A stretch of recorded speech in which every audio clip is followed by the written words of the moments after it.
We live in the best timeline, or should I say, Prime line, because Metroid Prime Remastered just got shadow dropped, which must mean Metroid Prime 4 is closer than ever. Being a Metroid fan hasn't felt this good since the 2000s, but if you're new to the series, you have some catching up to do before Metroid Prime 4. And no, even if you played Metroid Dread, you are not caught up. Why is that? Well, you see, while the Prime series fits in the Metroid timeline, specifically between Metroid 1 and 2, the story has virtually no bearing on the events that occur in the mainline series, as they aren't referenced at all. This is why most fans consider the Prime series its own separate entity away from the mainline games. Some even argue that the Prime games aren't canon, which is silly, as Metroid Prime 3 clearly has a canon. Anyways, we're going to get into everything you need to know about the Metroid Prime series before the long-awaited 4th installment releases, including who this guy is, what this blue stuff does, and why is he stealing an egg. All will be revealed in due time, or in the next 10 minutes. Our story begins with Metroid Prime, where intergalactic bounty hunter Samus Aran responds to a distress signal sent by space pirates aboard the frigate Orpheon, who've been attacked by experimental parasitic creatures. Samus heads to the center of the facility, which leads right to the ultimate experiment gone wrong, the Parasite Queen, which she kills, causing the frigate to self-destruct. During her escape, she runs into her old nemesis Ridley, or now Meta Ridley, as he's been cybernetically enhanced since their last battle in Metroid 1. Surely he can only be resurrected once, right? Right? Samus chases him to the surface of the nearby planet Talon 4, where she discovers the remnants of a fallen Chozo civilization. If you've played Dread, you know way more about the Chozo now than we did in 2002. Consider yourself lucky. Anyway, Samus finds Chozo hieroglyphs describing a meteor that crashed and spread a great poison throughout Talon 4 50 years ago. That great poison is actually something called Phazon, and Samus finds out the space pirates have been mining it on Talon 4, and they've been breeding Metroids, dangerous floating creatures that suck the life out of you. Wow, you wouldn't think a species called Space Pirate would harvest something so evil, would you? After disrupting their operations, Samus makes her way to the impact crater to enter the meteor that hit Talon 4, but not if Meta Ridley has anything to say about it, and he's dead. Yeah, there's no way he's coming back from that, I'm sure of it. But it's not over yet, as inside the meteor, Samus meets the Metroid Prime, a deadly creature made of Phazon, but not deadly enough to stop the greatest bounty hunter in the galaxy. I do hope she's actually getting paid for these kills. As the Metroid Prime internally combusts, it takes one of Samus's suits with it. I wonder why that is. Anyway, with the threat eliminated, she then leaves Talon 4. Little does she know, however, that the Phazon threat is far from gone. This brings us to Metroid Prime 2 Echoes. This time, Samus heads to the planet Aether to search for a group of missing Galactic Federation Marines. Luckily, she finds them, or what's left of them anyway, along with a mysterious doppelganger of herself, Dark Samus. Turns out, Dark Samus is the Metroid Prime. It used the suit it took from Samus in the first game as a new vessel to live in, and now it's made its way to Aether. After Samus unsuccessfully confronts her evil twin, she meets Umos, one of the last living members of the Luminoth species on Aether. He explains that a meteor hit the planet long ago, which caused a rift in space and time, forming a dark version of the planet inhabited by an evil race of beings called the Ing. Samus goes on a mission to retrieve the light of Aether from Dark Aether, encountering more space pirates, Metroids, and Phazon, not to mention having a few battles with Dark Samus. To conclude her mission, Samus successfully defeats the Emperor Ing, but before she can enter a portal back to Light Aether, she battles Dark Samus one more time until she's Thanos snapped into the sky. Samus leaves right before Dark Aether explodes and is thanked by the Luminoth for saving their species. Unfortunately for her, this wouldn't be the last she sees of Dark Samus.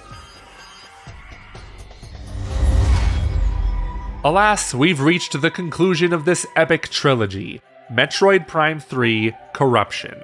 It begins with Samus, along with a few other bounty hunters, receiving a mission from the Galactic Federation. Cleanse the Federation's organic supercomputers throughout the galaxy that have been infected with a mysterious virus. The briefing is cut short when space pirates attack the fleet, who've also made their way to the Federation base on planet Norion.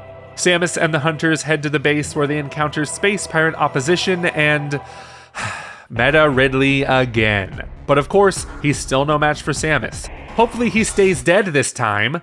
The hunters bring the base's planetary defense system back online to prevent a Phazon Leviathan meteor from hitting the planet. Unfortunately, Dark Samus, now the leader of the space pirates, almost stopped them by striking them all with a Phazon blast, putting them all, including Samus, into comas. While they were sleeping, the Galactic Federation discovered that they have been infected with Phazon. So, the Federation scientists equipped them with Phazon enhancement devices in order to weaponize that Phazon within them. Samus wakes up from her 1-month coma to find out that the remaining hunters have gone missing after investigating planets struck by Phazon Leviathans, which is also what happened to planets Talon 4 and Aether in Metroid Prime 1 and 2. Samus searches for the other bounty hunters while also eliminating the Leviathan seeds that have corrupted the planets with Phazon. Once again encountering Ridley in his Omega form. Okay, seriously? How many times is he gonna come back? Find out in our 2D Metroid recap after this video. Anyway, Samus also finds the other hunters on her mission, but they've been corrupted by Phazon and try to kill her, forcing Samus to kill them in self-defense. But, as you might have guessed, this means that Samus is also slowly being corrupted by Phazon herself. Fortunately, the source of the Phazon was discovered to be the distant planet of Phase. Samus and the Federation find a way to the planet via a wormhole and take the battle to the space pirates. Samus lands on the planet to find and defeat Dark Samus once and for all.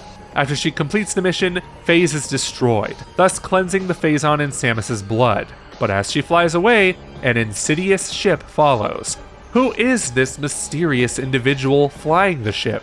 Well, you'd probably have no idea, unless you played the Metroid spin-off games, as the series producer Kensuke Tanabe later revealed that the one chasing Samus is actually a mysterious bounty hunter called Sylux, who had only appeared in Metroid Prime Hunters up to this point, which was set between the first two Metroid games. And we only know a few things about this guy. He hates the Galactic Federation with a passion, and he hates Samus for assisting them.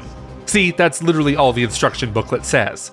His trophy in Super Smash Bros. Brawl gives us a bit more info though on his weapon, the Shock Coil, which uses experimental Federation tech. And that's the extent of our Sylux knowledge. In any case, while this may be the end of the trilogy, Sylux's story does not end there. Because there's one more Metroid Prime game left, Federation Force, which is set after the events of Prime 3, in which at the end of the game, a quick scene shows him breaking into a Federation facility housing a Metroid egg stolen from the space pirates, which he hatches. So it's extremely likely Sylux will play a big part in Metroid Prime 4. Now, in case you fell asleep or stopped paying attention during this recap, first off, how dare you? Second, let's quickly review the Metroid Prime story so far. Samus finds the element Phazon on planet Talon 4, where she also finds the Metroid Prime. She defeats the Metroid Prime, or so she thinks, as it steals one of her suits, thus taking on the form of Dark Samus, which regular Samus finds on planet Aether, along with more Phazon. This was also brought via meteor, only this time it caused a dimensional rift, creating the planet Dark Aether, which Samus destroys. A few months later, space pirates attack a Galactic Federation base on planet Norion. Samus and a few bounty hunters defend it, but are infected with Phazon by Dark Samus. Regular Samus defeats the corrupted hunters along with Dark Samus and destroys planet Phase, which was the origin planet of Phazon. The Galactic Federation force eradicates the remaining space pirates and steals one of their Metroid eggs, only for that egg to be hatched and presumably stolen by Samus's rival bounty hunter, Sylux. So there you have it. Everything you need to know about the Metroid Prime series before 4 comes out. Judging by the ending of 3 and Federation Force, it appears Sylux will be a key player in Metroid Prime 4, though we can't help but wonder if anything else from the trilogy will return. Phazon was the key element in the original trilogy, and it looked to have been eradicated with the destruction of Phase. But the universe is a big place. Is it possible Phazon made a new home elsewhere? We have nothing to back this up, but the Prime 4 logo reveal was a Phazon-like blue, so we can't help but wonder. Then there's the case of the space pirates, as their homeworld in Metroid Prime 3 was taken over by the Galactic Federation. So it's unlikely they'll be a huge threat in Prime 4, unless their base of operations on planet Zebes comes into play somehow. But these are all just theories. Hopefully Metroid Prime 4 will be re-revealed soon, so we can put most of them to rest. In the meantime, thank you so much for watching, and we'll see you next time. Bye bye!